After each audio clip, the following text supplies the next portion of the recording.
I'm going to call recess meeting to order, and we'll have invocation. Let us all stand. Commissioner Wells. Let us pray. Our Father, thank you so much for this is a day that you have made. God, just be with us as we go about doing the business of Nash County. God, may we always remember if we put you first, other things will fall in place. Be with us through this meeting. Be with us throughout this day. Bless each home that's represented, Lord, and give us all safe trip back. In your precious name, amen. Amen. Let's have I pledge allegiance to the flag of the United States of America and to the republic for which it stands, one nation, under God, indivisible, with liberty and justice for all. You may be seated.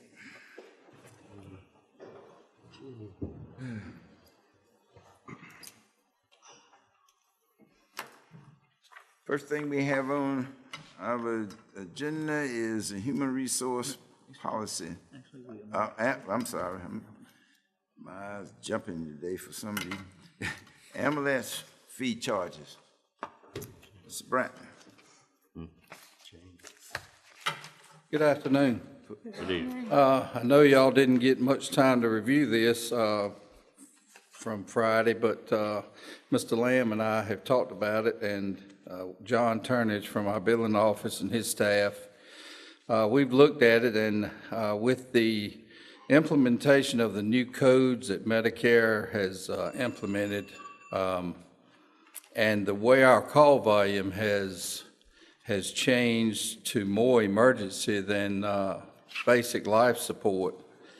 Mr. Turnage and I have looked at these, and Mr. Lamb, and it looks like that the new fees, which would be a BLS, basic life support emergency fee, at $350, and an ALS 2 fee, which we don't have, at $600, would more accurately reflect the services we're providing to the citizen, and also fit into the reimbursement rates much better and increase our revenues for ambulance services. So we are actually requesting that a BLS emergency fee at $350 and an advanced life support 2 fee at $600 be implemented for Nash County, and that requires board action. And there's a lot of numbers if you wanted to go through those and look at them. On the conservative side, we feel like it would generate over $350,000 more in revenue per year. Any discussion? I have one. With this new change, are we creating help, or are we getting things that's better to the people, or what are we doing? Anything? What are we doing? Why are we doing it the way we're doing it? I think it reflects more, Mr. Morgan, what we are providing to the citizen and what Medicare is willing to reimburse us for those services. And we feel like that right now the reimbursement for a basic life support emergency, our emergency calls have gone up to 60% of our calls, where just a couple of years ago we were 30 to 40%. And our normal basic life support transports have dropped drastically. So now we're seeing an increase in those emergency calls. We had a 35% increase in call volume last year. And the service is struggling. Just like Saturday, all day we had trucks tied up. Every truck in the county was tied up Saturday. And it's those advanced life support and basic life support emergency calls that are really hitting us hard now. And now we have this fee we can charge to get that reimbursement. So yes, sir, I think it'll more accurately reflect what we're providing for the citizen, and also it'll reflect the reimbursement of what the services are. I'm wondering, are we progressing in service to the people? Yes, sir. Yes, sir. And it's not any difference than what it was, is that right? And we ain't lowered the service that we're getting. We're not- No, sir, we're not lowering the services. We're hopefully improving the services with some of the finest equipment that you can buy and some of the best people that we can put on those trucks. So yes, sir, I think we're providing the right services. Just as long as we're looking at the people first and not the cost of Yes, sir. doing it. And that's because they're more important than the services. Yes, sir. Okay, thank you. Mr. Chairman, You through? Yeah, I'm through. Okay. maybe I missed something, but I hadn't seen this until you stood up, Brian, and is it something that we must do today? I really, as I've said many times, like to take something and study it a little bit, get my questions ready, and then ask. It's important, of course, for this service to be at least a break even, but on the other hand, I don't think we should go about it seeing how much money we can make off of the citizens that need the service. And I don't know what we're doing here. I just need time to look at it. First of all, we're not breaking even right now. The reimbursement method has changed in the last month. I guess it was October 1. Yes, sir. And so counties are having to catch up and make sure that they are conforming with the new codes that allow you to get proper reimbursement. So we're actually losing some money since October 1. That's why we put it on today's agenda, because if we wait till December, it would be January before we could implement it. We feel like if we go ahead and get it done, we can implement it sooner, and we will get our proper reimbursements. We can't charge it if this board has not adopted the fee in its fee schedule for EMS. And one thing, Mr. Davis, might help is that 91% of our reimbursements come from Medicare, Medicaid, and private insurance. Only 9% comes from the private pay. And of course, we work with people every day paying $5 a month back to offset that 9% that the private pay owes. So we feel like that. For example, on the Medicare, on the BLS emergency, we charge $250, but over 6,000 of those 10,000 basic life support calls are considered emergency. They're going to reimburse us $272 versus $196. So they're reimbursing all the ambulance services around us more than we even charge it. And we just feel like that Medicare, that we've paid that money in, and we ought to try to get that reimbursement back. And after Mr. Turnage and his staff looked at how our call volume had changed from more basic life support transports, and then with the coding changing, like Mr. Lamb mentioned, October 1st, these fees more accurately reflect what we are providing to the citizens. And it doesn't necessarily mean that's what we're going to get reimbursed. It's just what our fee's going to be. They're going to reimburse us what the reimbursement rate is. Yeah. But if your fee is not set to as high as the reimbursement rate, you can only collect what you bill for. So you need to get your fee above the reimbursement rate so you'll at least get the reimbursement rate. And I think we all were a little cautious about coming with such short notice, but there's a lot of money sitting there every month that we can't bill, we can't collect because we're not billing it. And that's why we wanted to let the board know as soon as possible when John and I got the numbers together that we could provide Mr. Lamb and to the board. But we do know, Mr. Davis, that it was short notice. It wasn't short notice, it was no notice. Right, yeah. Yeah. Well, sometime, Commissioner Davis, we believe we have a competent staff here. And I don't think they would try to pull any wool over our eyes that later on would make us look bad as a board. And I think we ought to go along with their recommendation.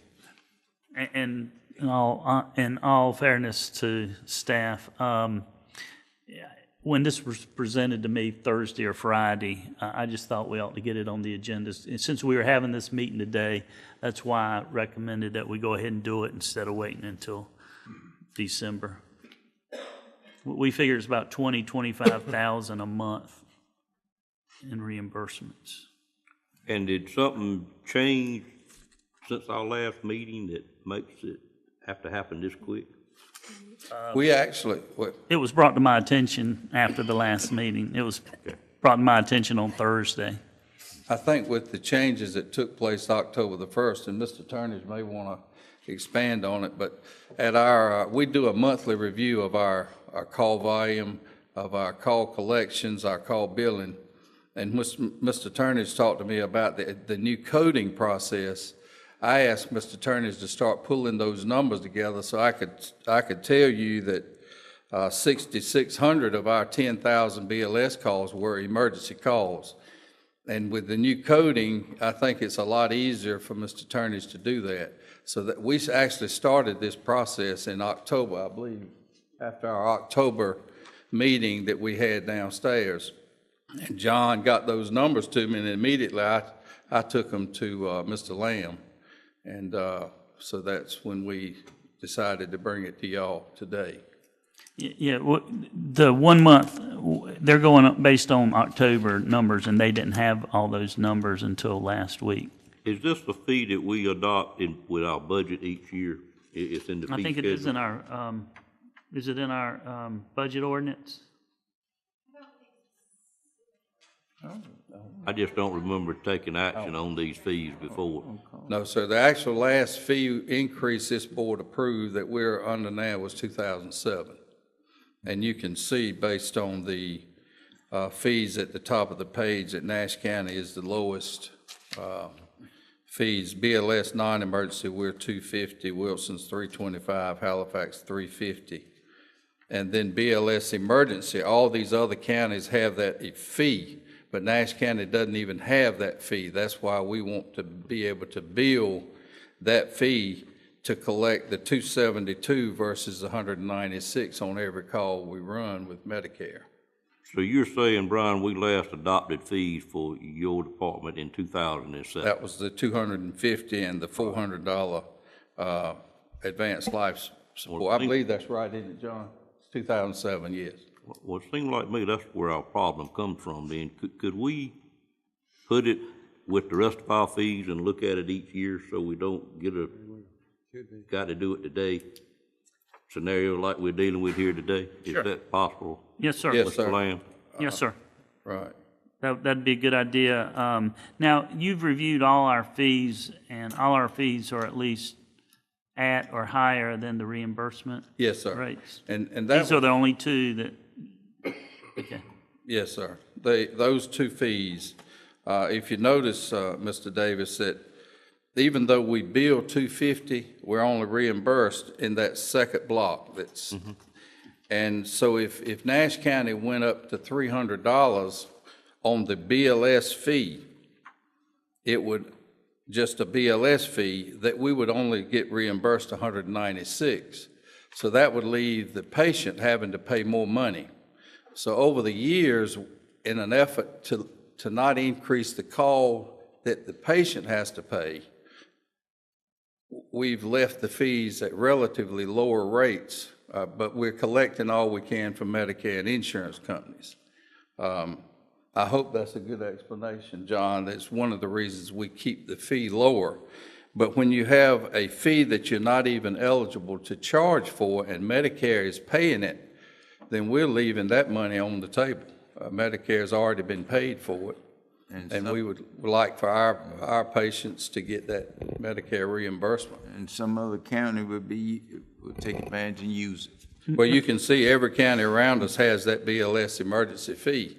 But now, most counties do not have convalescent services like we do. If you know, we've got our own non-emergency transport services. So our call volume was so much just carrying somebody from home to the doctor's office or from the hospital back to a nursing home. But our call volume is now so heavy emergency, we actually need this BLS emergency fee. Our convalescent calls are down, but our emergency calls are way up. So it's sort of if you can sort of see, we had the BLS non-emergency, but we didn't have a fee for emergencies on the BLS side. Could you send us the fee schedule that was adopted in '07? Just so we have it current, and then if possible, we could incorporate that in our yearly budget ordinance. Right, that was, John, you looked at that today, didn't you? He told me today it was '07. Okay. When we did the last adoption. If you could get that to us, and we'll distribute it to the members. Okay. I don't have an issue with what you're saying, Mr. Brantley. I just don't think it happened in the last 7 to 10 days from whenever we met last. And again, I just hate getting stuff and don't have time to adequately study it and comprehend it, because I feel like I may operate a little bit slower than what some people do, and it just takes a little bit longer to understand it. And you know, you made a statement that is against my philosophy. You're quoting only 9% of it is private pay, and 91% is paid by this or that or that. But the this to that or that is still citizens' money, regardless of whether it's Medicaid or whether it's private insurance. I mean, we're still paying the bill one way or the other. Right. It's not like it's free money, because as we all know, there's no such thing as free money. Right, and I was just thinking that if you've paid. I understand why you said it, but Right. I just don't look at things quite that way. Thank you, Mr. Chairman. All right, any other discussion? If not, I call for a motion to approve the proposed BLS fee of $350 and the ALS fee of $600. So moved. Moved by Commissioner Wales. Second. Second. Second by Commissioner Morgan. You've heard that motion. Ready for the question. All in favor of it, let it be known by saying aye. Aye. And opposed, the same sign. Aye. Okay, 5-2. Opposing Commissioner Davis and Commissioner Barnes. And as I made clear, my opposing it is due to the fact that I haven't had time to adequately study the numbers. Thank you, Mr. Chairman. Okay, Okay, thank you. thank you. Okay, the next thing on the agenda is the Human Resource Policy Manual, and Stacy, I'll call on you to present it. Thank you. Good afternoon. Good afternoon. On Friday, October the 23rd, the Board of Commissioners met with the Policy Committee to discuss changes that are being made to the new Human Resources Policy Manual. Today, we will review some items that you all identified as items that we needed to put some more research into. Our Human Resources Department surveyed North Carolina counties for information on the topics in question. Unfortunately, a blanket request for information did not yield much data. Therefore, the staff of our Human Resources Department made phone contact with a number of local government entities and surveyed about 25 respondents for the information that we'll provide to you today. I'd like to ask Elgin to come up and review those items in which her department gathered information for.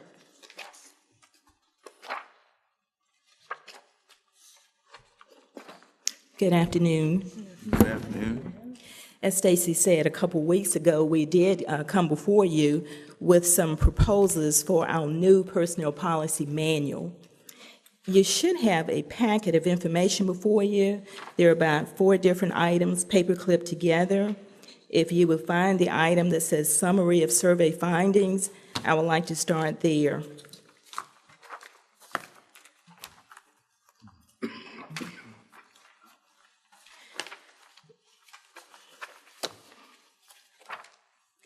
We did gather information from 25 different agencies. Among others, we talked with Edgecombe County, City of Rocky Mount, Johnston, Halifax County. One of the things that we were proposing in our new personnel policy manual is to make some changes to the transferred sick leave policy. Currently, our transferred sick leave policy says that we bring in 400 hours and we cap it off there. If a new employee has more than 400 hours, then those excess hours are going to be lost. So in our new policy manual, we were asking that after 2 years of service, we go back and allow the employee to add the remaining balance onto their time. Okay. As a result of our proposal, we were asked to see what other employers are doing. If you look at the first page there, the question is, do you allow employees who transfer sick leave from other local government agencies, state agencies, and if so, there is a cap? One employer, Craven County, does not accept sick leave at all. There are a total of 17 employees that does accept sick leave from other agencies with no cap. And then the remaining 7 employees do have a cap. You note that City of Rocky Mount cap is 400 hours, which is similar to ours. Edgecombe has a cap of 240 hours. Are there any questions about that? Is the other counties doing what we're doing with the way we're doing it? I'm sorry, what was that? The other counties doing the same way with the employees as we are doing it now? Rocky Mount is, they're doing exactly the way we're doing it now. And then some of the others are doing something very similar. The proposal was that we not limit it to 400 hours of sick leave transfer. And some jurisdictions do it one way, other jurisdictions do it another way. Counties of Halifax, Franklin, some other counties, they don't have a cap. Edgecombe and Rocky Mount, they do have a cap.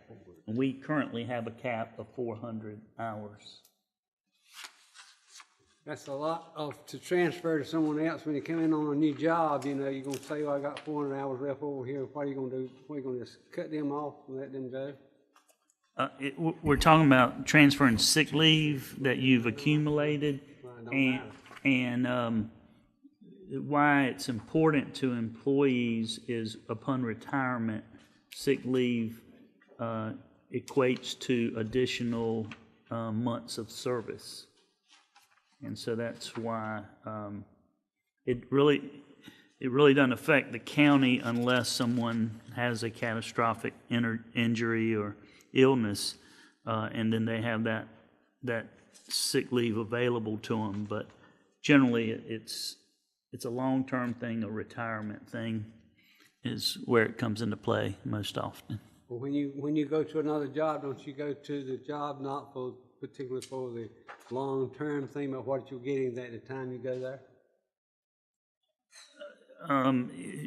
Usually sick leave is not a overriding factor whether you go or not, but it could be.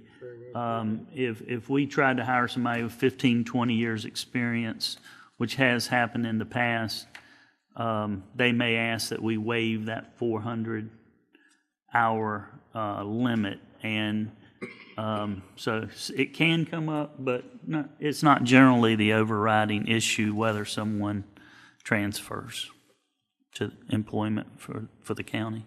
Is the override manager decision or is it board decision currently? In the past, I think it's gone to the board. Okay. Thank you. Are we going to go through all of these and then deal with them one at a time? What is our protocol this morning? I think it would be good just to, like when we, because of all the points that we talked about at the last meeting, a lot of them there was no objection to, and we set those aside. Right. The ones that are being brought to you today are where there was exceptions or people wanted more information. I think it'd be helpful if we could, one by one, deal with them so that we can incorporate the will of the board in the final document.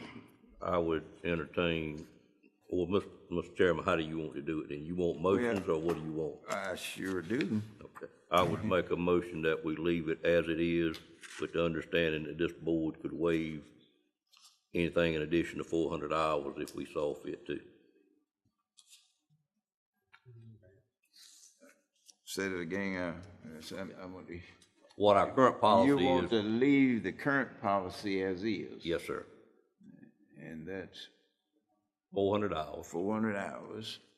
And if we have a situation where we want a long-term employee, this board has the right to waive it and accept any additional ones that we see fit. I just don't know how we would incur that additional cost. And Mr. Lamb, what it will allow you to do is for an employee to be able to retire 3 or 4 years early if they got that much time built up, which means we've got to pay another person in that position while that person is getting paid as well. No, they're not being paid. No, they wouldn't be. Not for sick leave. Not for sick leave, but they're getting paid retirement money because they retired early with full benefits. But that's not incurring the county any additional cost whatsoever. It goes There to the, again, you it goes to separate the- monies, and I look at monies It as, goes to the retirement plan once they realize retire. that. That $90 billion retirement system that we have. Okay. All right, there's a motion been offered. Is there a second? I just want to ask a question. Okay. Well, in what situation would you see where this board would allow an exception to 400 hours?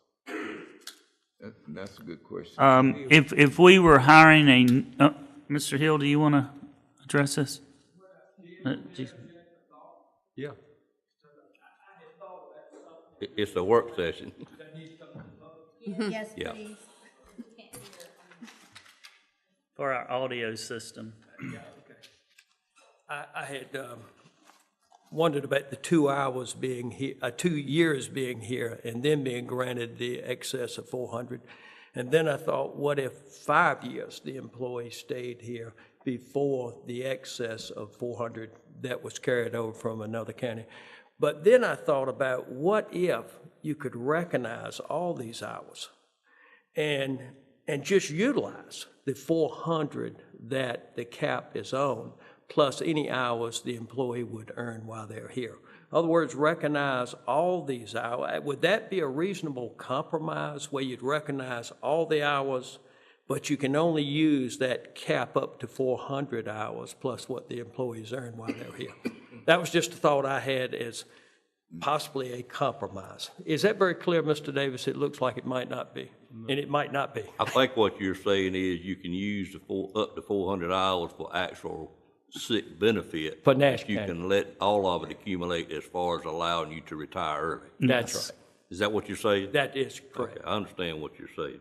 Yeah, but you couldn't use any of those beyond the 400 hours in Nash County time off for sick leave. I'm just compelled to compare what we do with what private enterprise does, and I don't know that this exists anywhere in private enterprise, because you're basically accepting a benefit that another employee got benefited. That employee, you've been a long-term employee and accumulating those hours. I just struggle with them being allowed to bring it to this county when this county didn't receive benefit of having that fine employee for those 20 years. We're gonna have him for 10 years. So should we accept liability for 30 years worth of sick leave? Well, I just got Commissioner, if problem I with could, two things. You do have a chart with you that shows over the last 10 years, the people that have come to Nash County from other government jobs and what the total amount of the sick leave was. And you also have a chart that shows where we had employees that went to other counties and what transferred. And I'm not sure what that final tally was.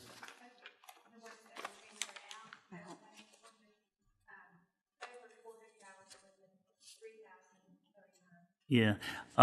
So, you know, accumulated sick leave from our county, say you bring 400 and you start accumulating it and you're not a sick person and you go to another county and you have 800 hours. You know, that transfers to those other counties. So it goes back and forth. It goes If both they're ways. one that accepts it, Right, and if they're one that accepts an amount that would allow you to carry that. right, and 2/3 do accept it. But to answer your earlier question about a scenario that, that this would be important, There have been employees that have come to the county that were granted the additional sick leave because as a recruiting tool, we wanted to make sure they came, and this board, on an individual case, one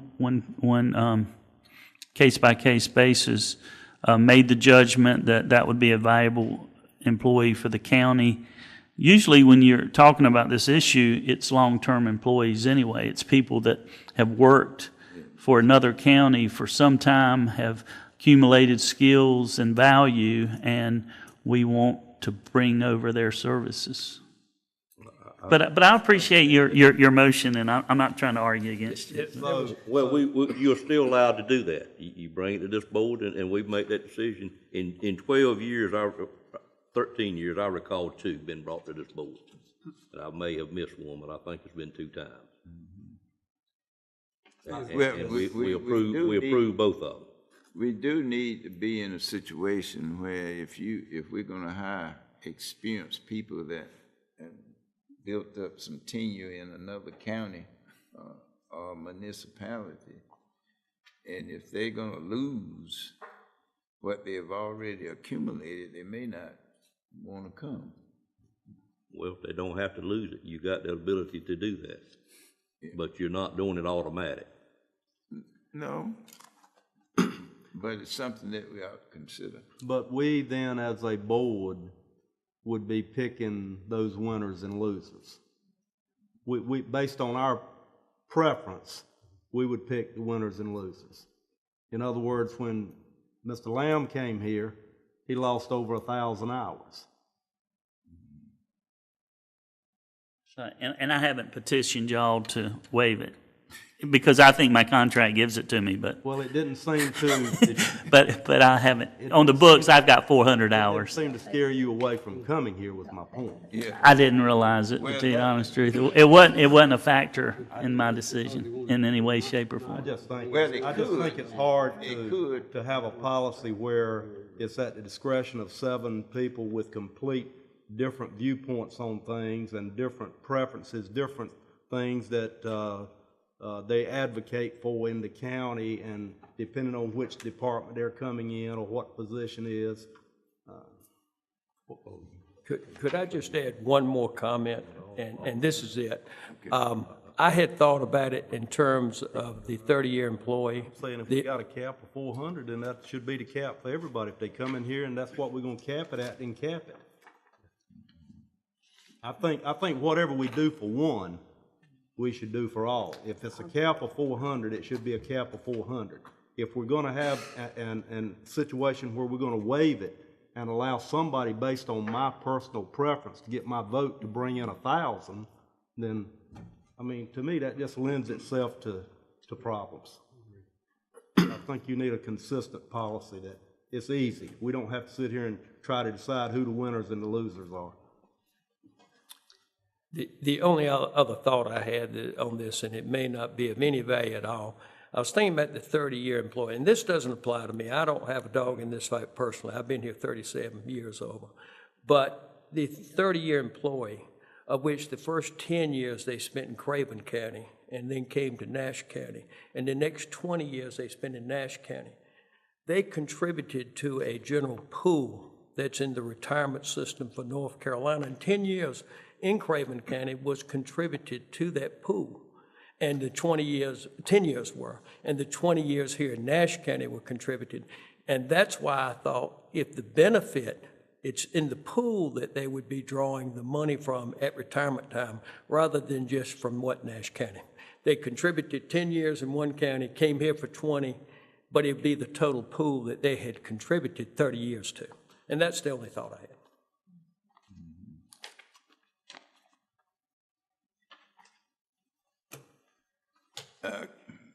Commissioner Davis, you still going with your motion? I still would like to leave my motion as stated, and I'll restate it if we need to, which is to leave the 400 cap in there, but for those to allow for this board to exceed that cap or waive the cap when we are hiring, for instance, county managers or department heads were not so readily available, and of course, it would have to apply to everyone, but I can see that's when we would do it, it would be what my motion was. Yes, thank you, Mr. Chairman. Is there a second to that motion?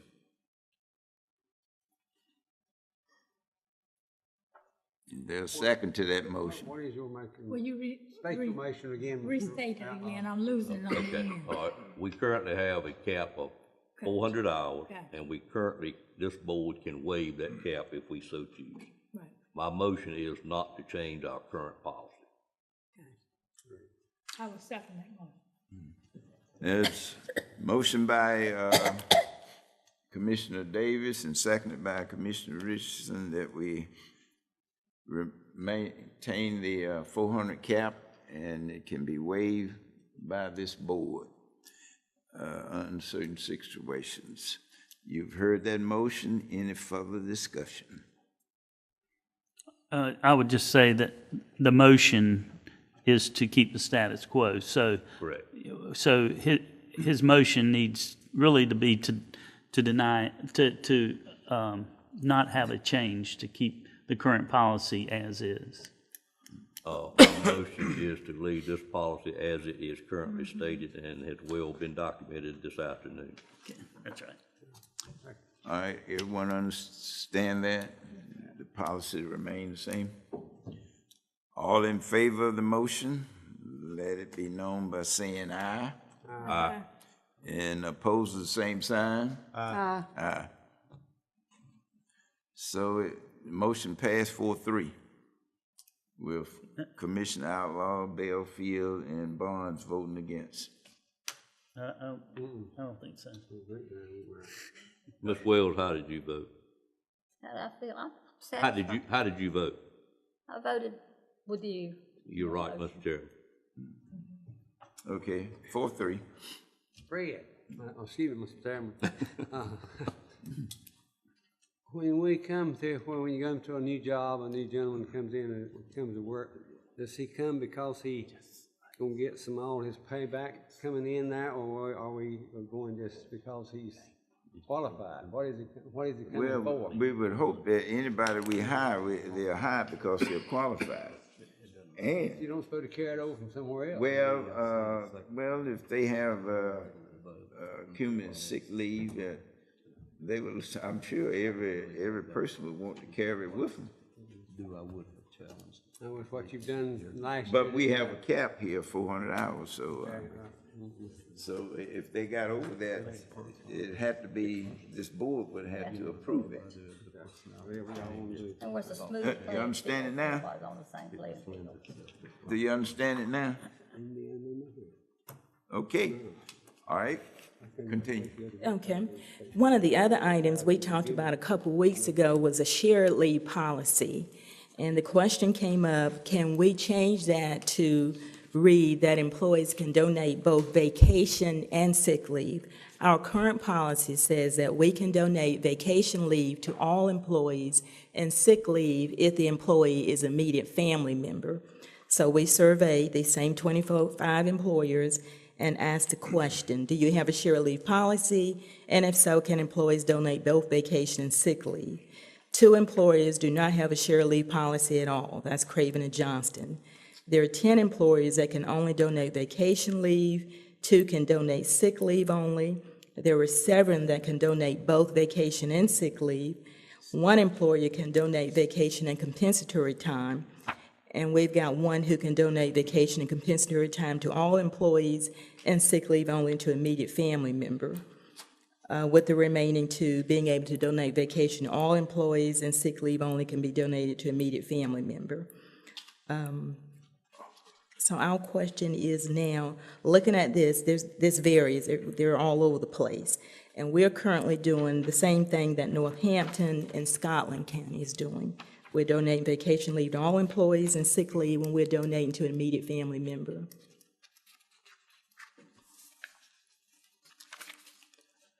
Any questions? Well, to show you that I'm really slow, Mr. Lamb, could you say that a different way, because I don't really know what this one's about. I did before, but I'm not sure I know right now.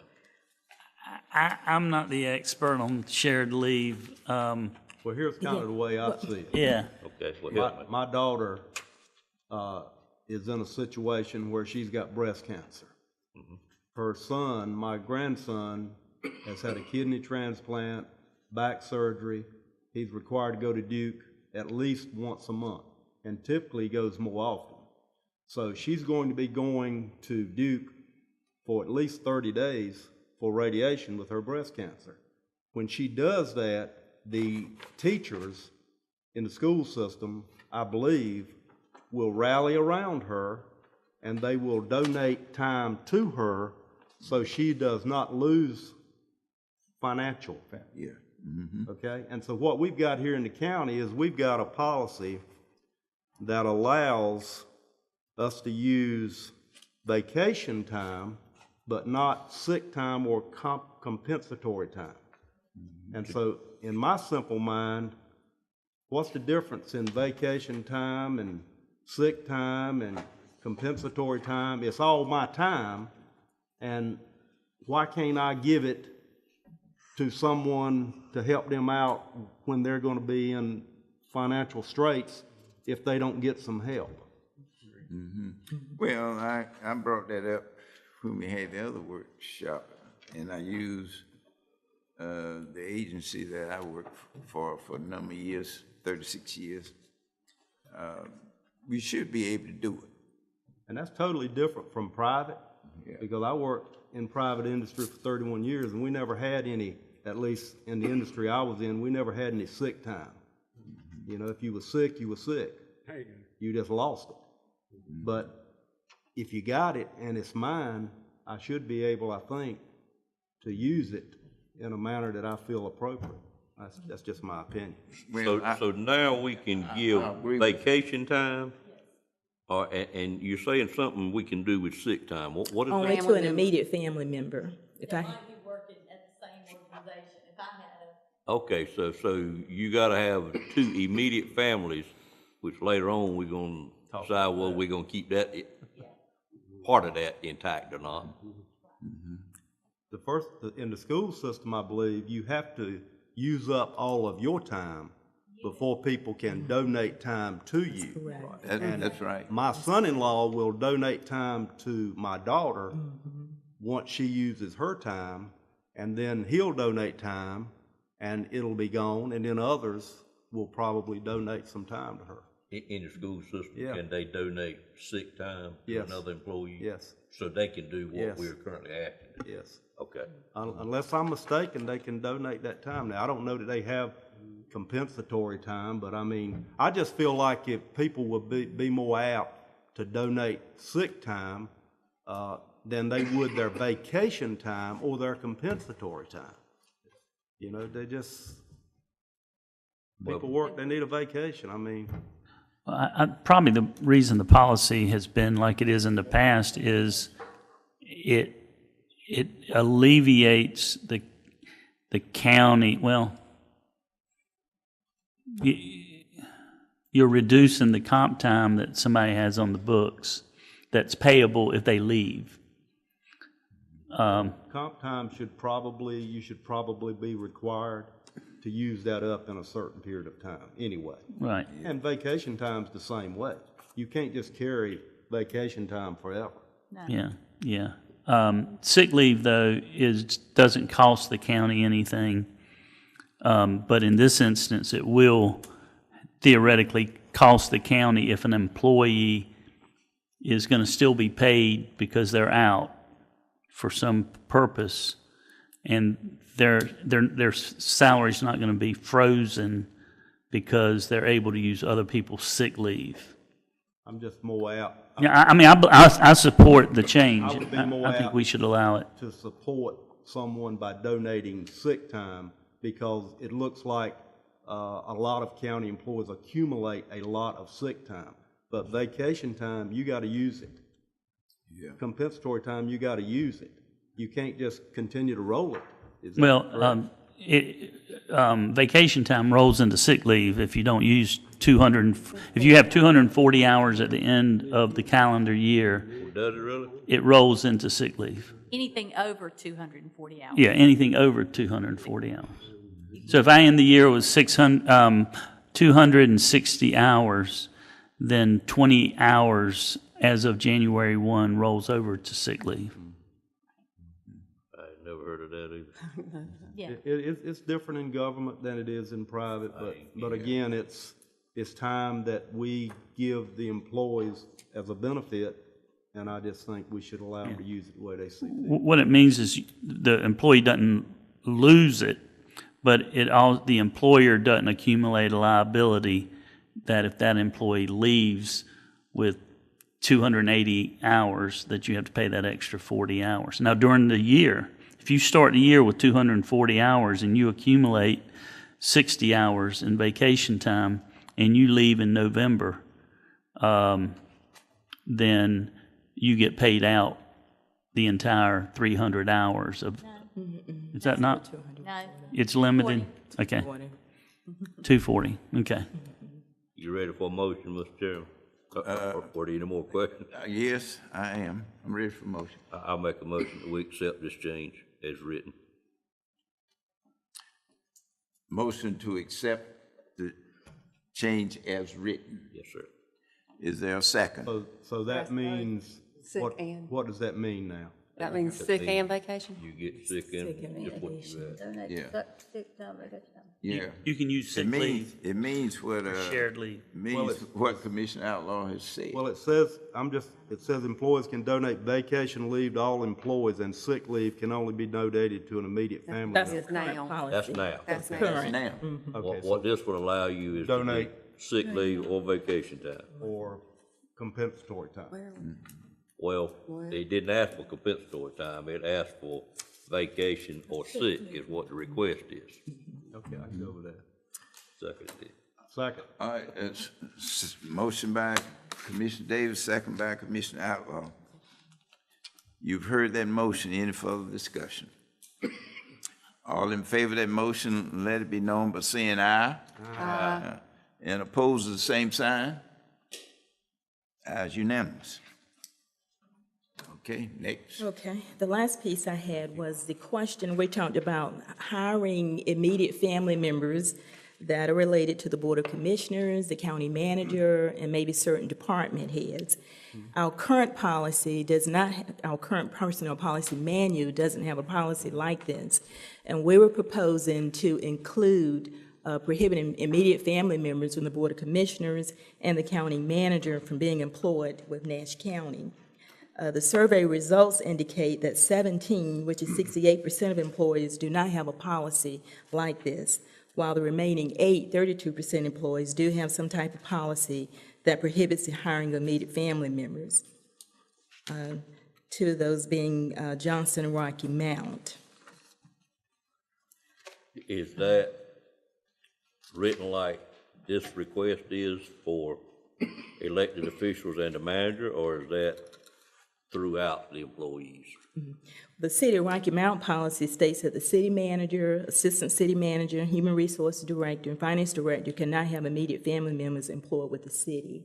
How about elected officials? They didn't have elected officials on theirs, okay? So the 32% is varied. It varies, it varies. Some of them just have a county manager and HR directors, some have finance directors, some have clerk to the board, some even have county attorney.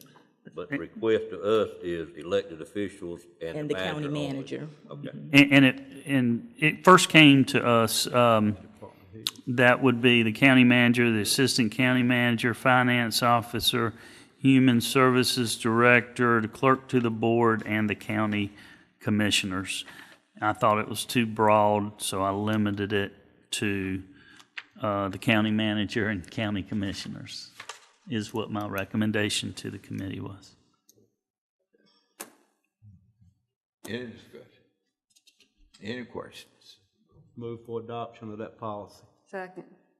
Moved by Commissioner Outlaw, second by Commissioner Barnes, that we adopt Question, this policy. if we adopt this policy, that means you can't hire employees of the manager and Board of Commissioners, is that correct? That's what it's saying. Immediate.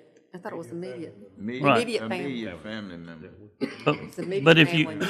but if you already have an employee, if you already have a relative that's an employee, they have a property right in that job, so you're not gonna.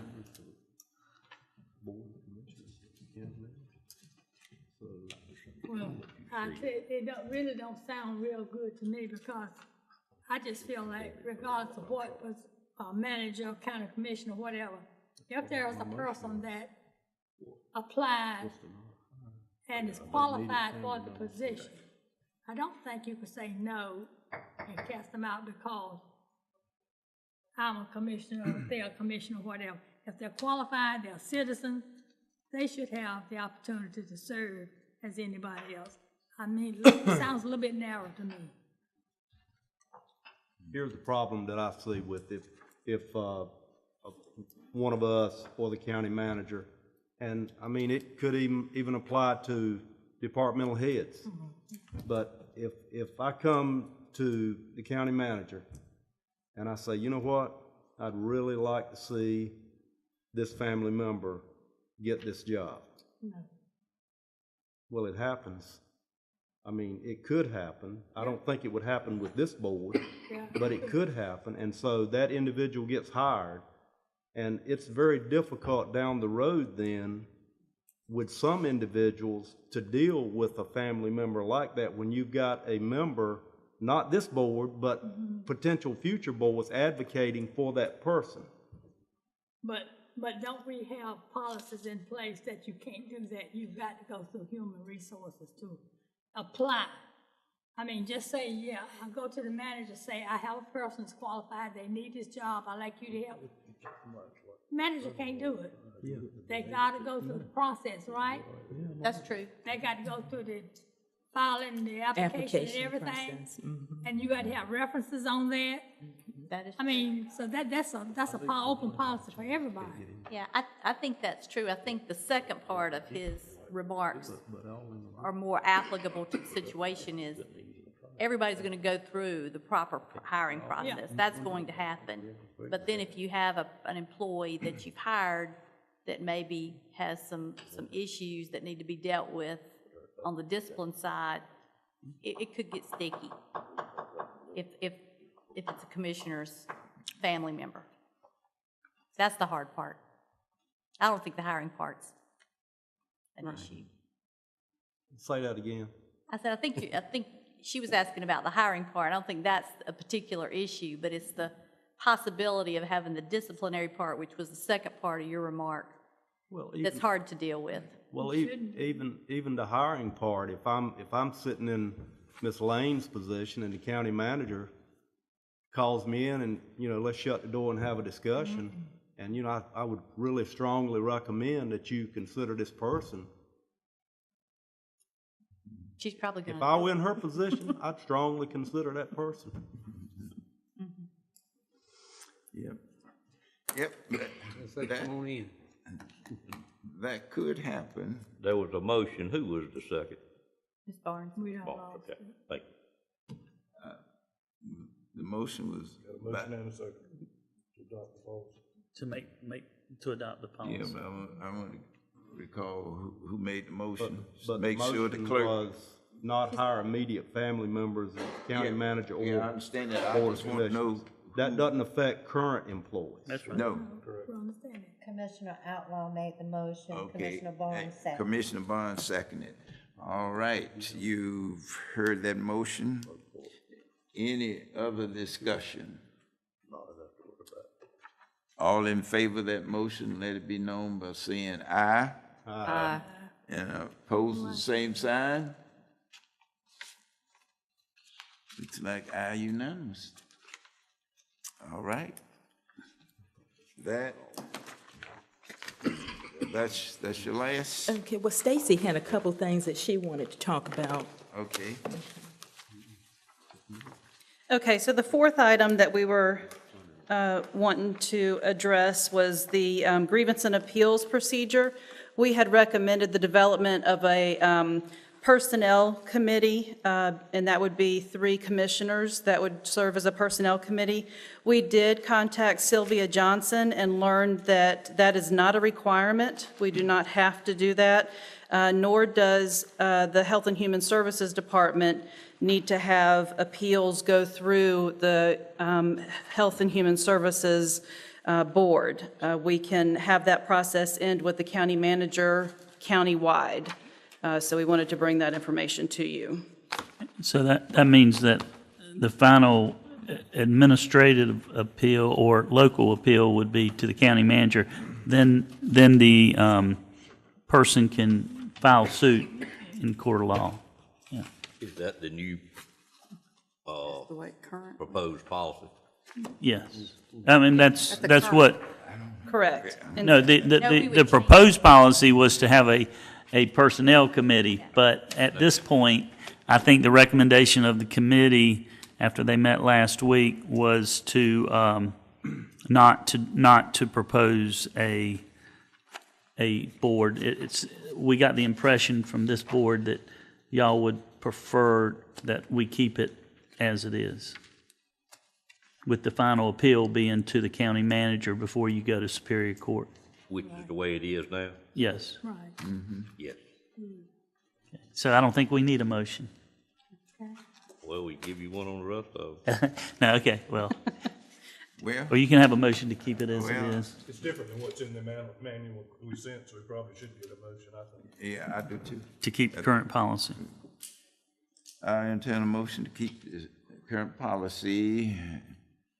Mr. Chairman, I move that we accept this motion.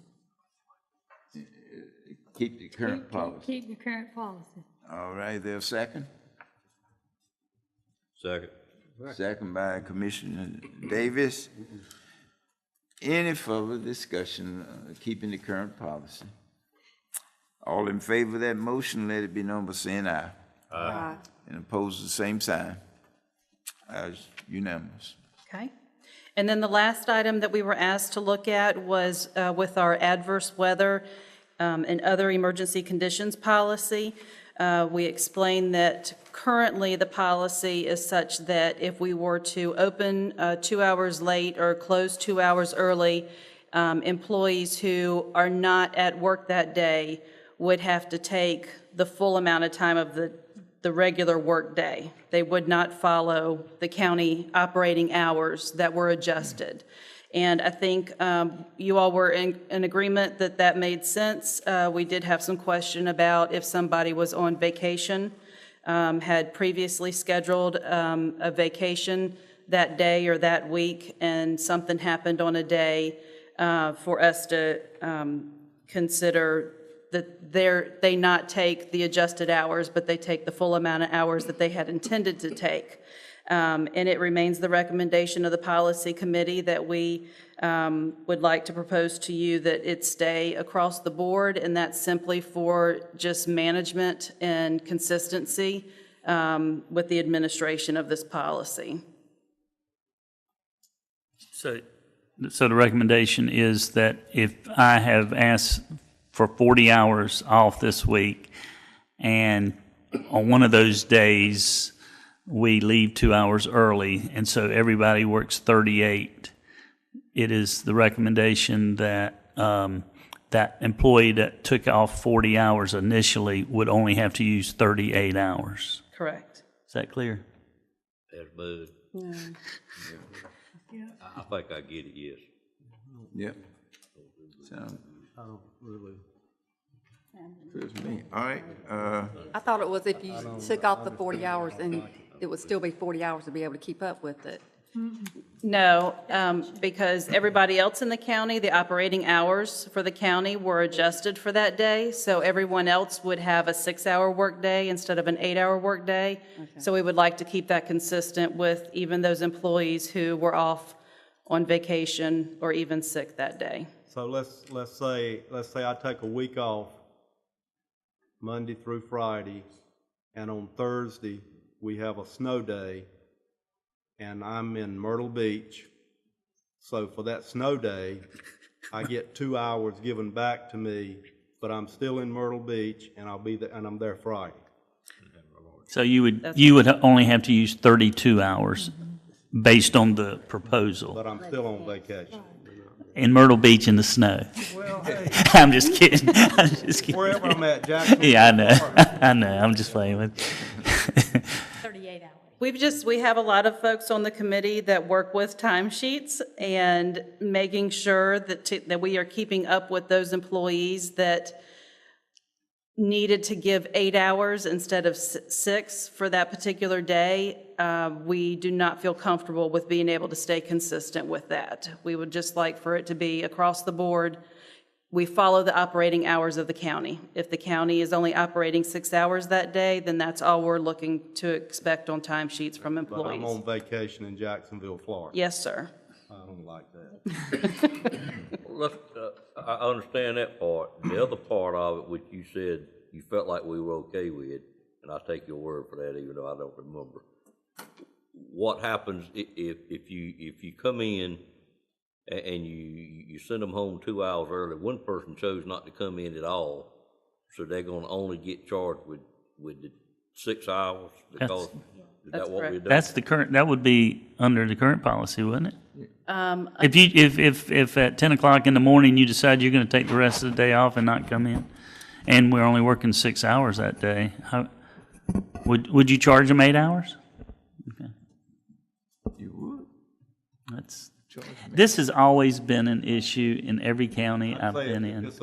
if it's a snow day and I'm scheduled for a Friday vacation and the snow comes in and I say, hey, I can't go to Myrtle Beach, so I'm going to work, but I've got to go in 2 hours late, so I just come in 2 hours late. But I mean, I just can't, I'm sitting down in Jacksonville or wherever I'm at, that just don't make a lot of sense to me. I think it's consistent if you've got a 2 hour delay, that everybody gets that. But if I've already scheduled vacation, so be it. I can always cancel my vacation. Well, let's say you got a 2 hour delay, but you got a person that chose not to come in at all. That happens. Then it becomes. And that happens, right. Then They it still becomes get it. annual leave. that And part. and if it's a 2 hour delay because of weather conditions, we encourage them, if they're living in a remote area, not to come in, because we don't want them on the roads. But you would only charge them 46 hours. Though. No, they're saying it'd be 8 hours. Well, that's But that's part the of the current policy. policy. VA. This The new new policy policy would only was charge them 6. for 6. Yes. That's right. So you got 2 parts there, Yes. really. Yeah, they would be charged for the 6 that they, liberal leave is what we call it. Liberal leave rule is in effect. You know, we're going to open 2 hours. You know that's a bad word, don't you? Oh, liberal leave. Okay, conservative leave. Talk about as bad as some of the rest of them. Yeah. But go ahead with your story. You shouldn't be using either one of them. Yeah, that's right. Just work from home. Flex leave. Flex leave. All right. Yeah, I mean, what we say is we're going to have a 2 hour delay, but use caution, and if you make the judgment it's that you want to stay in and not come in, that's fine. And I would say that should be 6 hours that person has to use. And that's what the proposal would say, right? That's the new. Split the baby. Split the baby, yeah. If, Split the pot. Mr. Chair, so we have a 40-hour week, and I'm on vacation for 40 hours that week. And on Wednesday and Thursday, it snows, so the county employees can't come to work. So I'm gonna get 2 extra days of vacation? You're gonna, instead of use 40 hours of vacation time, because the offices were only open for 24 hours, you would only have to use 24 I hours. wasn't coming in anyway, because I was on vacation. That's where this issue is. Can we split this, Mr. Chairman, can we split this request into 2 parts and let us move on with it? Yes. Take them up one at a time.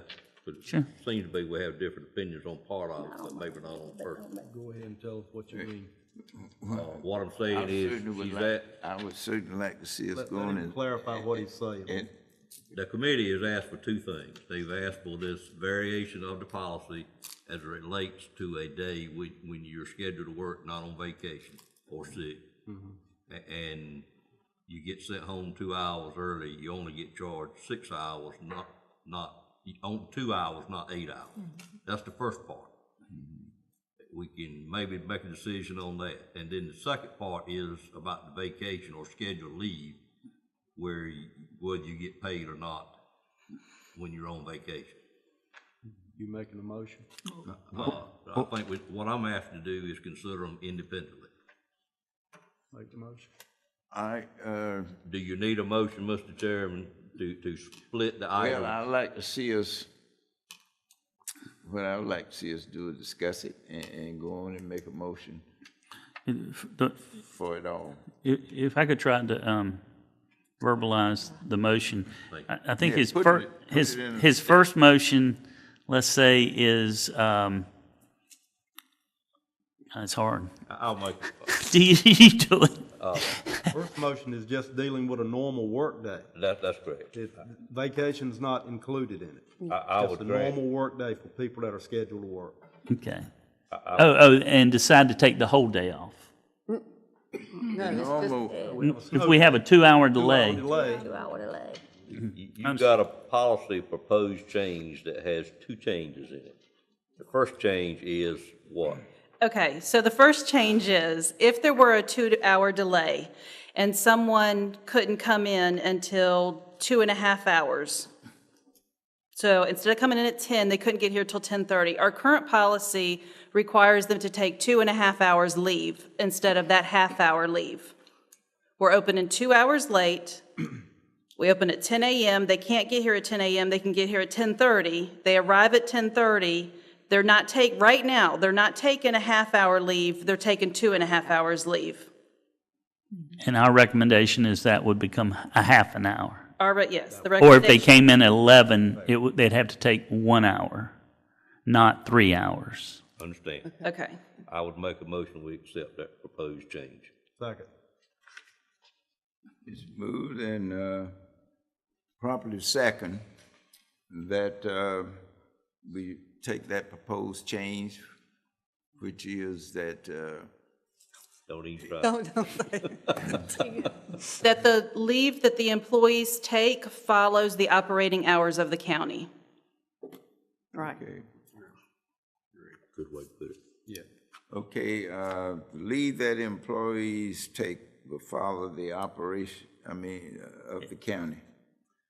Yeah, Is this, we'll get that wording straight, and then we'll bring it back in December when we give you the whole policy, and I you'll would be able like to see review it that. Put together where we can, See the changes. yeah, vote on it all in one motion. Yeah. Okay, that agreeable? Well, you have a Take it motion. in, Keisha. That's not what he said, Mr. Chairman. They're gonna bring the whole policy back to us in For December to another take action. action on. But on that We have motion, on that We part. have a motion now on the floor that's been made and second. Any discussion? All in favor of that motion, let it be known by saying aye. Aye. And opposed, the same sign? Aye. Okay. Mr. Chairman, I'd like to make an additional motion to leave the second part of the request as is in our current policy. And the second part of the request is, if you would state it, please.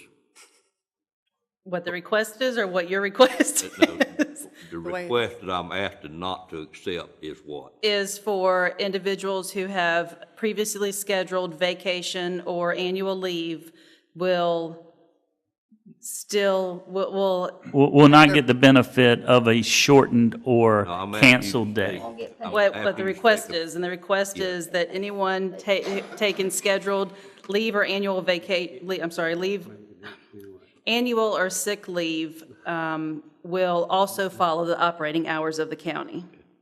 And my motion is to not accept that change, Mr. Chairman. Second. There's a motion to not accept that change in a second. But that individual could, if they were scheduled for vacation tomorrow and it started snowing tonight, they could come in late tomorrow like everybody else. and reschedule that vacation day based on, they can do that now. That's the current policy. Right. Oh, it's arguable they could call their supervisor and say, I'm coming in tomorrow. All right, now, once you put in a request for vacation, They could change that. you can shorten it or just cancel it. Okay, all right. Well, the motion is not to accept that change, which means it leaves it like it is.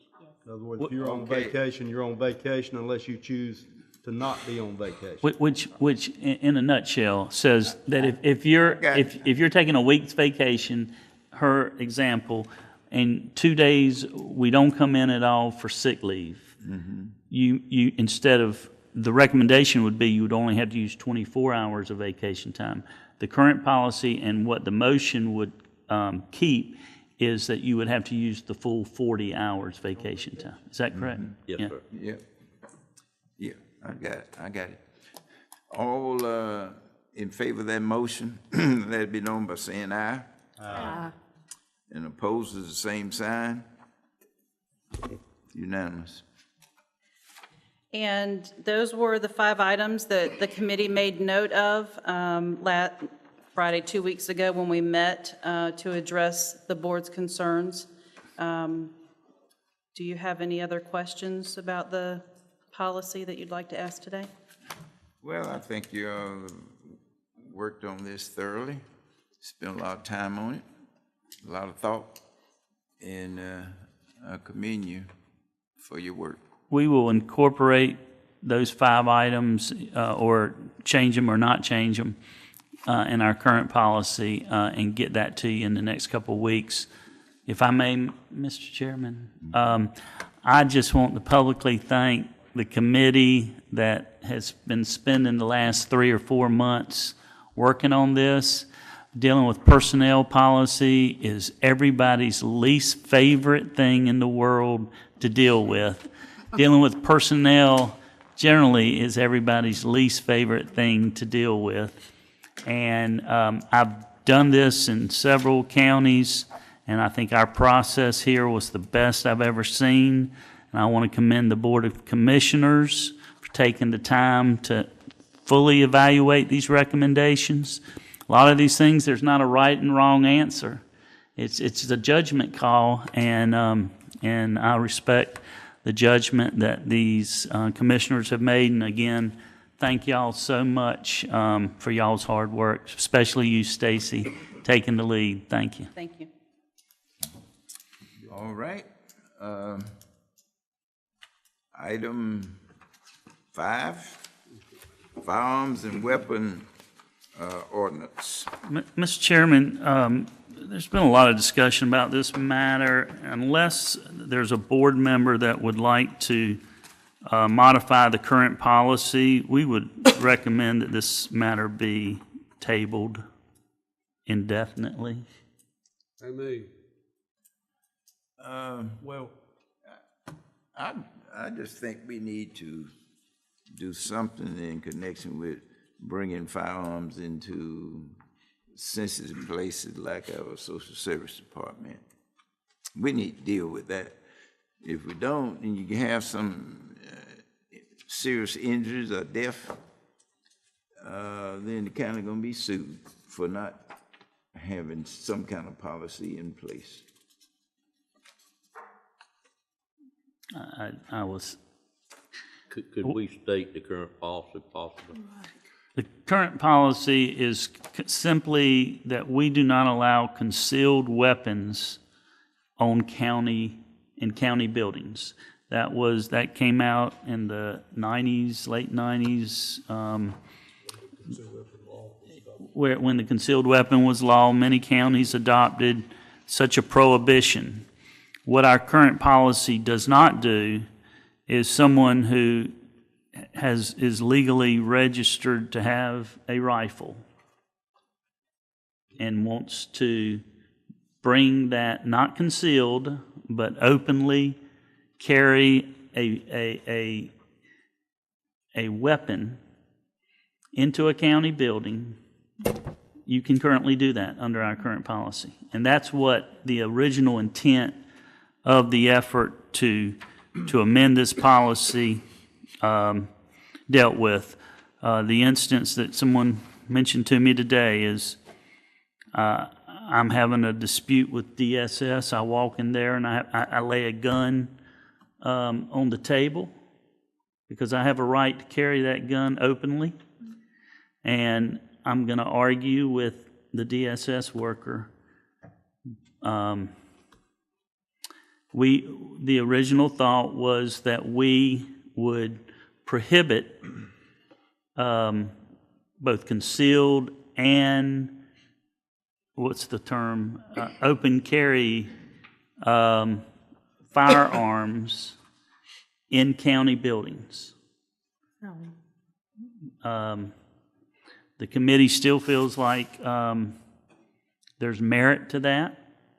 However, we've gotten, maybe I read the tea leaves wrong, but I felt that there was some pushback on any kind of Second Amendment prohibition in my various discussions. But if this, like I said, if this board would like to consider this ordinance as the county attorney has put together, that's why we're here. I need a little bit of clarification from the attorney, if I may. Sure. He used the example of a rifle, which you don't have to have a permit to have anyway. Is that not correct? That's correct. Okay. So we're talking about handguns, I guess. So what we're saying is, what we've got currently posted on our door is a concealed weapon. So what you can do is walk in with a handgun that is not concealed and go anywhere you want to in our buildings. Or a rifle. No, Or rifle, but rifle's not. Or a shotgun. Yeah, I understand that. What was that? That's where we are today, correct? That's current ordinance. Okay. It only bans concealed handguns. Okay. well, I think they need to be changed. Oh. And you used the word repeatedly buildings. Are we talking about county property or are we talking about county buildings? Current ordinance bans it in parks, buildings, or other parts of property. The new ordinance brings it into compliance with the state statute in that it sets forth greenways, biking paths, walking paths. You can't have a concealed weapon. Okay. It also brings into, it provides an exception as to knives and things like that, which we don't have in our current ordinance. Of course, our current ordinance, you can bring, I guess you can bring a Bowie knife if you want, and conceal it and bring it in. But without any ability to monitor or police any ordinance, should we move it forward prior to getting the ability to monitor it somewhat? Because if we got 4 to 8 entrances to a building, we may pass the ordinance, but how are we going to enforce the ordinance? You don't have proper people in the proper places to enforce it, and I would feel very uncomfortable as an employee asking a person to leave that is of the mindset to come in with the gun to start with. Well, if you have an ordinance that prohibits all firearms in county buildings and an employee becomes aware that someone has one on their person, either openly or concealed, they're in violation of the ordinance, and they could call their supervisor, and we could call the sheriff. Pretty close. Okay. For instance, in our recreation program at a baseball game, the person that generally walks around with a open weapon strapped on their side, with the ordinance you have written for us, would they still be allowed to do that at the baseball game, or does it have to be on the walking trail to be able to do that? They have to be on the walking trail or bike path or greenway. Okay. Handguns are banned on recreational facilities, which include playgrounds, athletic fields, and athletic facilities. Okay. How about parking lot of that athletic facility? They can leave them in their parked car. That's an exception to the ordinance for concealed or open.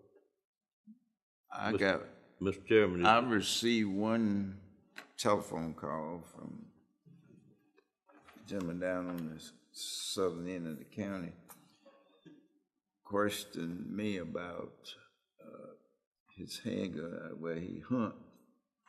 And he said on his way hunting, he usually take trash to regional centers. And he said, if you pass this, and that then I won't be, and it says all properties, then I can't carry my hunting with me. I got to go to the dump and dump, then go back and get my weapon, go back home when I could leave there and go straight on to where I'm going to be hunting. Leave it in his vehicle. Yeah. what'd you say? Said he can leave it in his vehicle. Okay. Because it's in his vehicle. Yeah.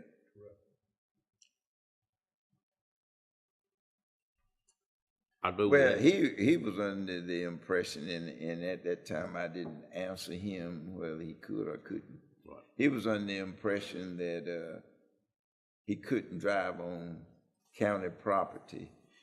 Gotcha. With it, even with it in his gun rack. You can do that. And that law may have, That's a state law.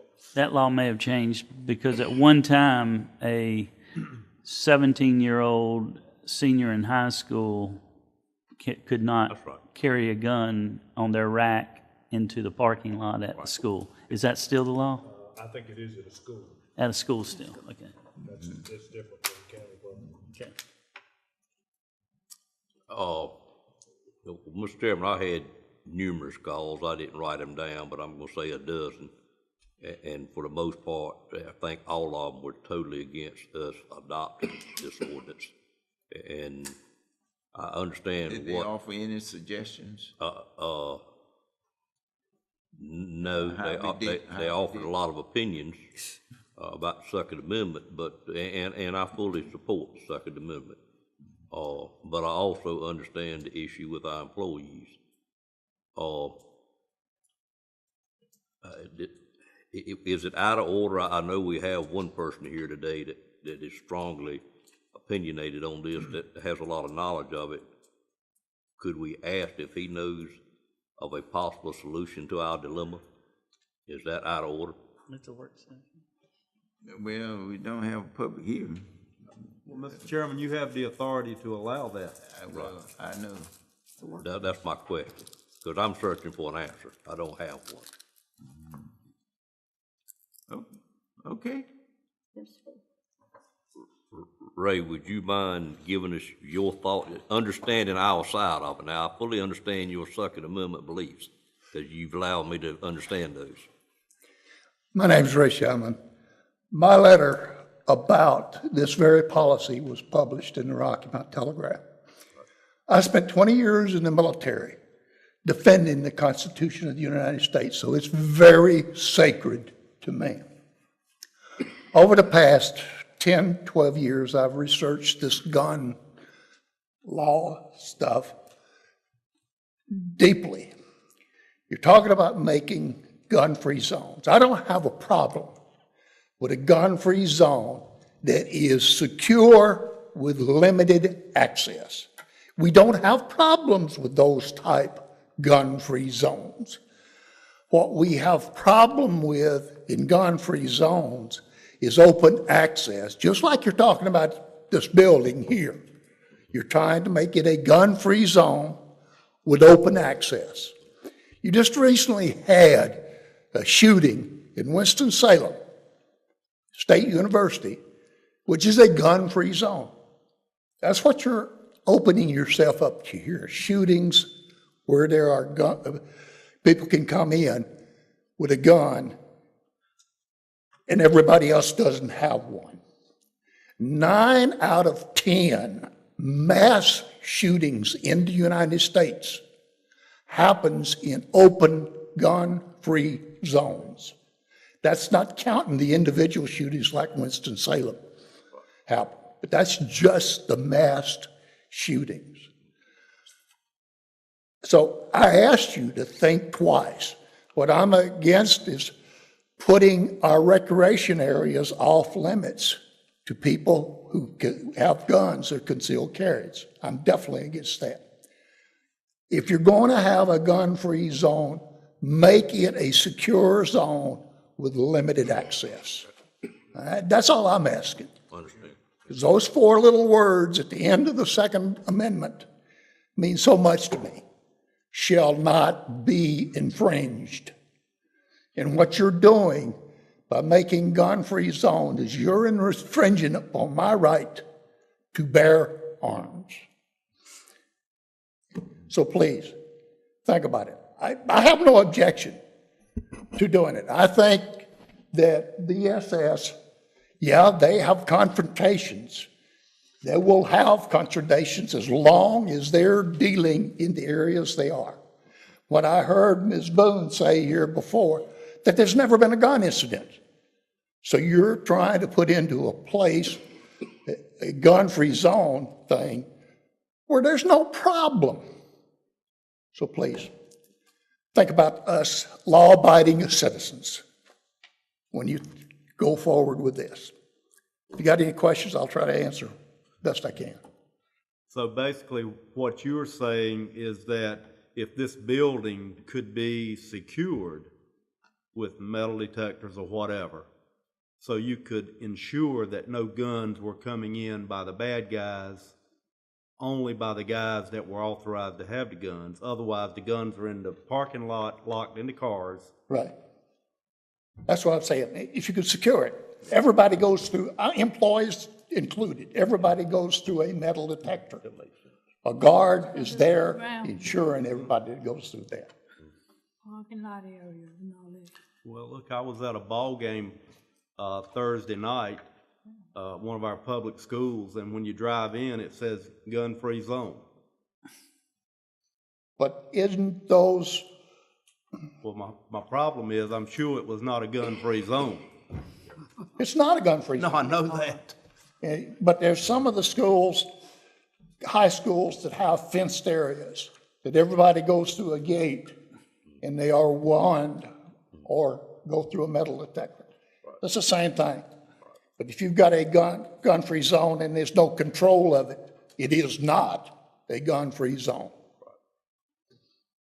I understand your thoughts on it now.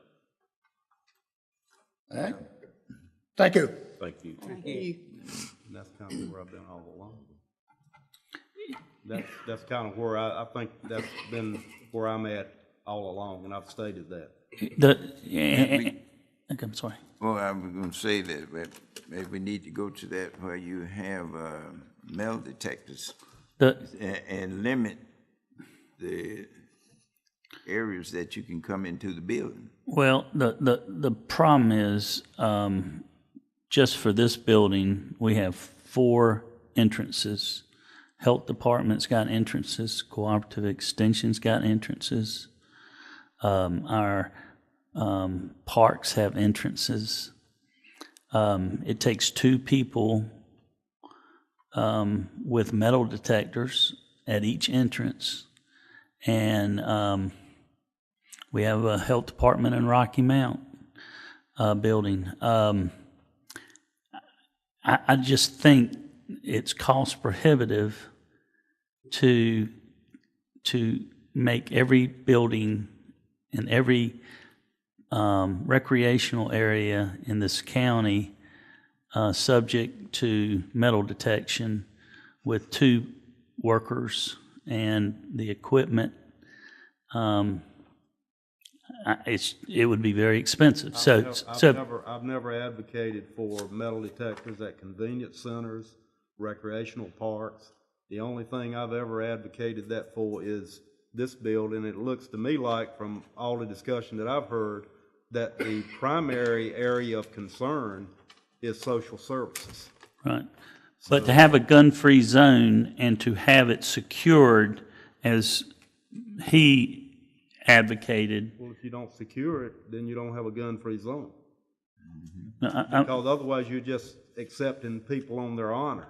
to realize what he is arguing for, though, is if we're going to prohibit guns in any county building or any county recreation area or any convenience center, then if we prohibit the guns, we've got to have a way to make sure that not only are the good guys not bringing in guns, but the bad guys aren't bringing in guns. I agree. Absent that, you don't have So a, short of a metal detector, how would you do that?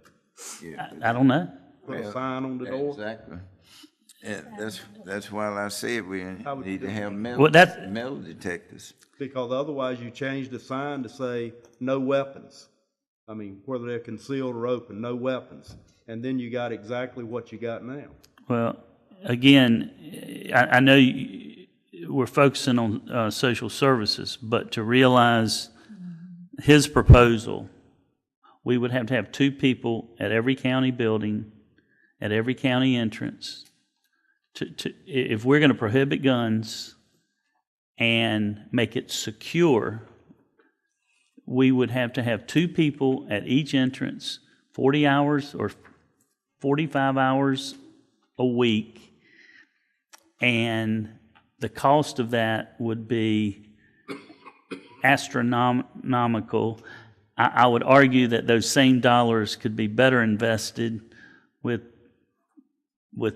additional deputies and additional law enforcement personnel out in the county. So then what would you do as an alternative to something like that? Well, that's Give me anything. What he suggested to start with. What? Don't change it. He suggested to start with to leave things as they are. Well, how you gonna leave things as they are? The sign on the door says no concealed weapons, so I can walk in here with a shotgun, a rifle, or whatever. Or, if I'm a bad guy, I'm gonna bring it in anyway. What you're doing now is prohibiting licensed people who supposedly know how to take care of their handguns to get their license. You're keeping them from bringing it in. Right. But you're letting everybody else bring it. And Tenfold. I think that's why I don't think I think our ordinance needs changing. But, and The I other stuff is agree, I'm difference just in trying to opinion. figure out what the other side of this coin is. If we want to change it, what do we do to change it and be something that can be controlled? Well, A sign on the door won't do it. Well, again, if you can either keep it like it is, where it's just only concealed, you can prohibit any guns in the building, or 3, you can ban any guns in the building and spend $1 million a year with security in all our county buildings and facilities. No other options. I mean, just as an option. I So don't. when I'm traveling on the highways late at night and I stop at these convenience stores and I walk into the store and this lady's sitting behind this glass and I got to stick my dollars down in a little tray so she can get the money, that's not just regular glass that I can fire through. But a county recreation facility, yeah. I wouldn't even deal with the county recreation. But a ball field or something. I'm not talking about ball fields, I'm not talking about convenience centers, I'm talking about buildings. You're making a good point. There are improvements we Because can make. I could go down to social services right now as a minimum, and I don't know what it would cost, but I could put up gun-proof, bulletproof glass. That's what we've done at the courthouse, or Exactly. that's what we've talked about in the windows. Then- That's what and we've at least done if somebody right here walks in this there building. And they've got a problem, at least those people sitting in there, you know, they can't control them after they go beyond the glass, but at least that would be a start. I mean, we got to do I agree. something I to agree. take away the risk that's involved here.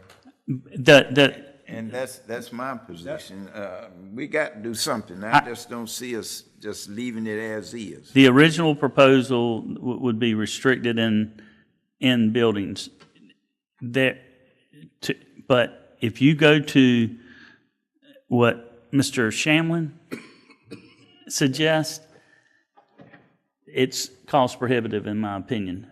Can we make improvements in certain buildings and certain areas?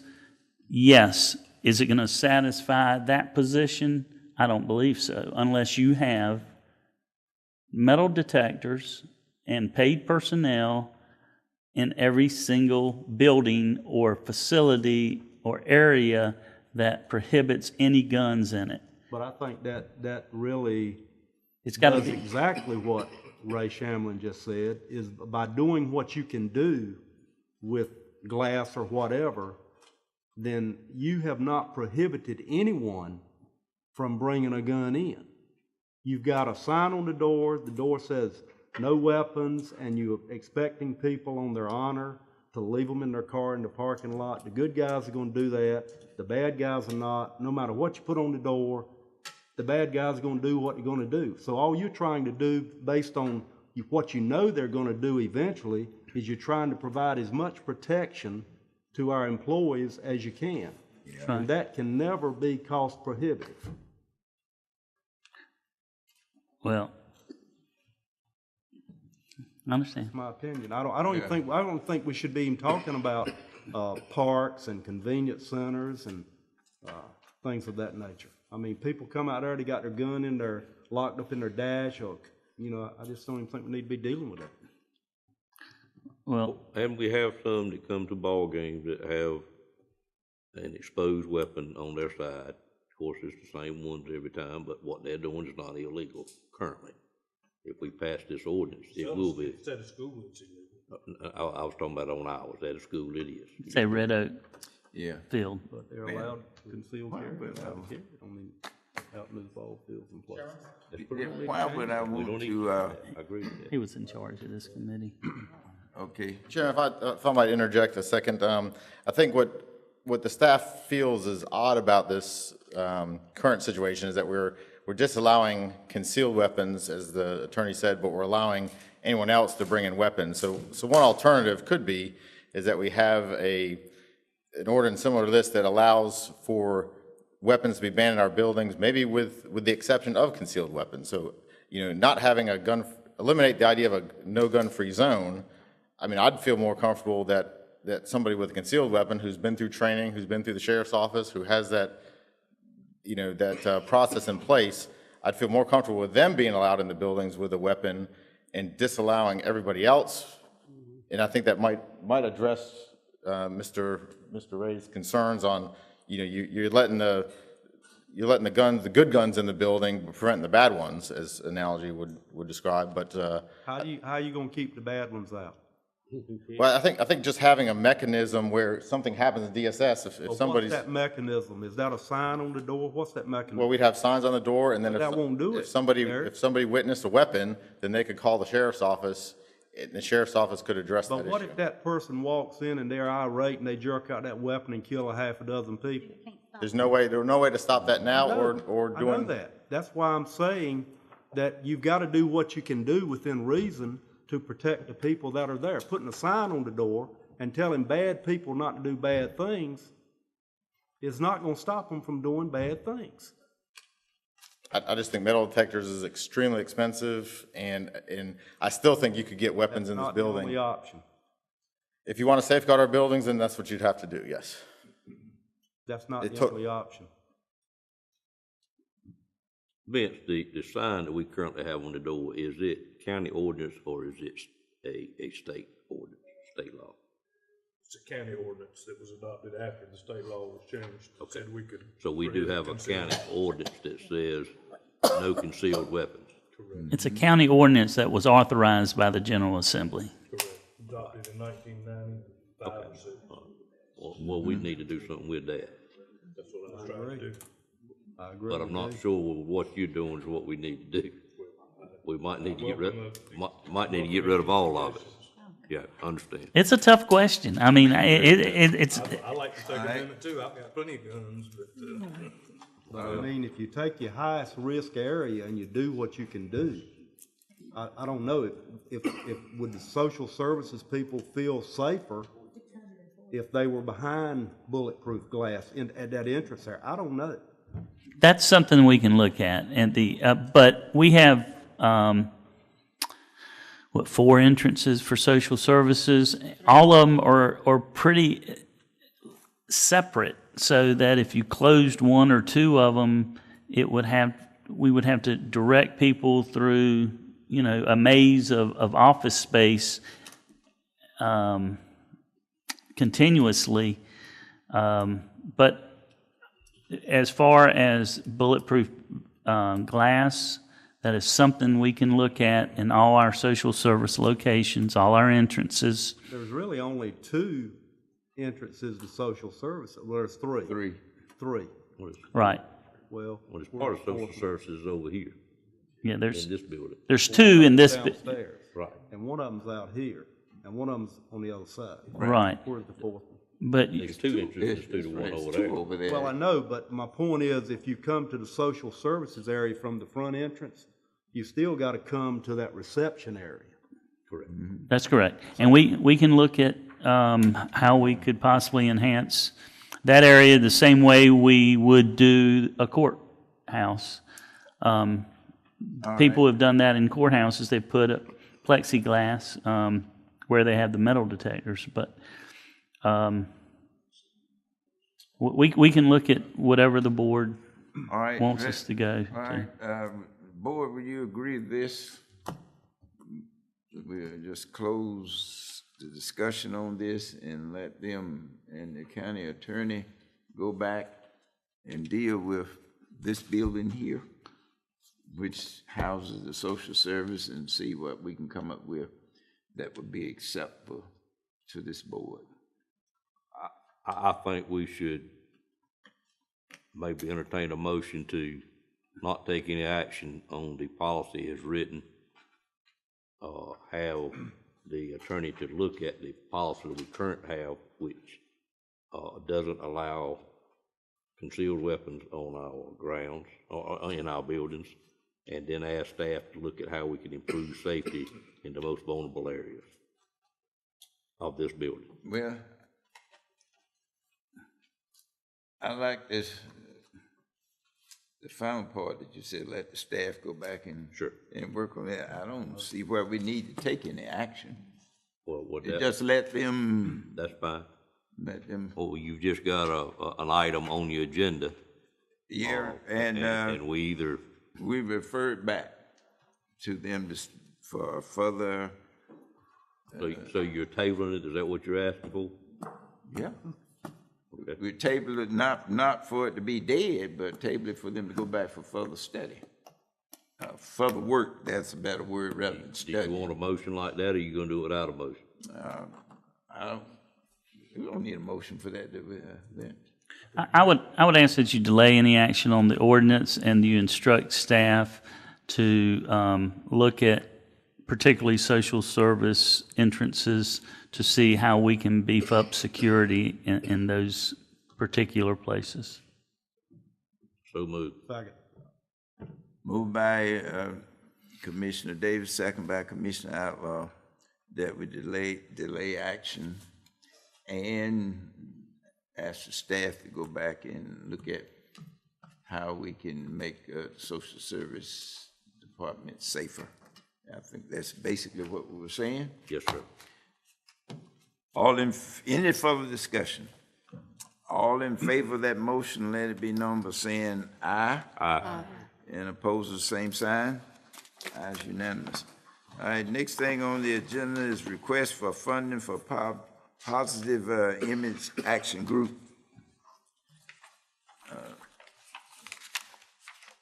I, for one, feel that we ought to at least give something on this, since they have requested. They didn't say how much, but I personally would like to see us do at least $5,000. And I mean, if you want to do more, that's up, but I just think we ought to do at least a minimum of 5. We are getting some benefit from that here in Nash County, and that we should help out with at least 5,000. Making that in a motion? But yeah, I entertain a motion. I would make a motion then that we allow the Positive Image Action Group to continue seeking private funds, because I think an item of this nature should be funded with private funds and not governmental dollars. That's a motion. Second. Lisa, second. Motion by Commissioner Davis and seconded by Commissioner Barnes that the Positive Image Action Group seek private funding, which they are doing. And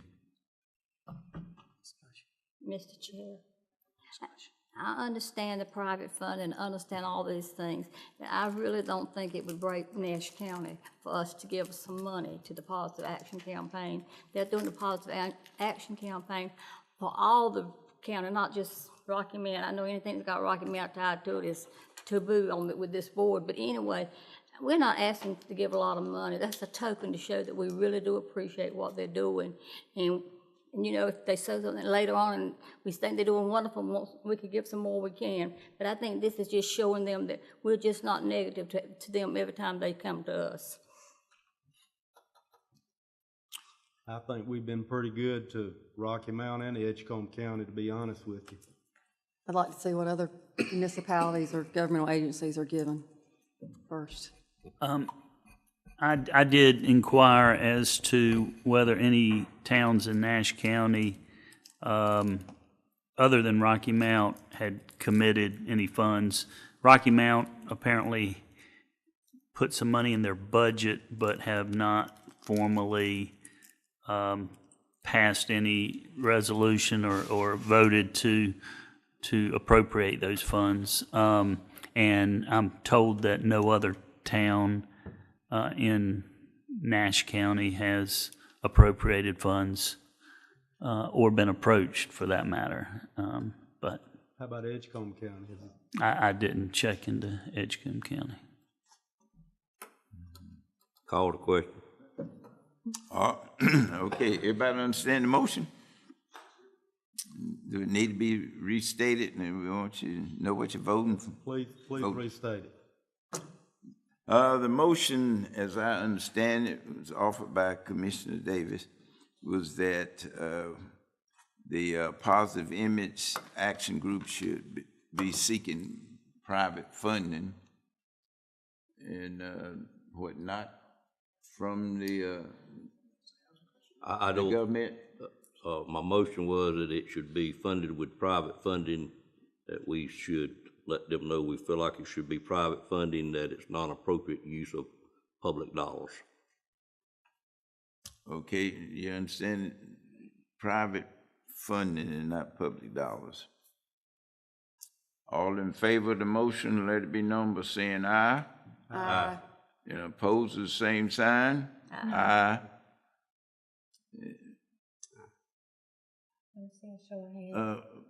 Commissioner Morgan, how did you vote? I said, I'm going to vote not to do that, not to give them nothing. Okay, so it means that the motion passed 4-3.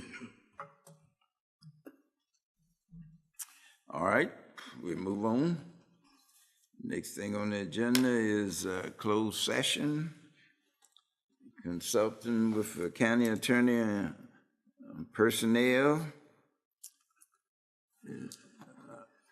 Ready for a motion? So move, Mr. Chairman. Moved by Commissioner Davis. I haven't heard a second. Second. Second by Commissioner Barnes. All in favor of the motion, let it be known by saying aye. Aye. As unanimous, we are now ready to go into closed session.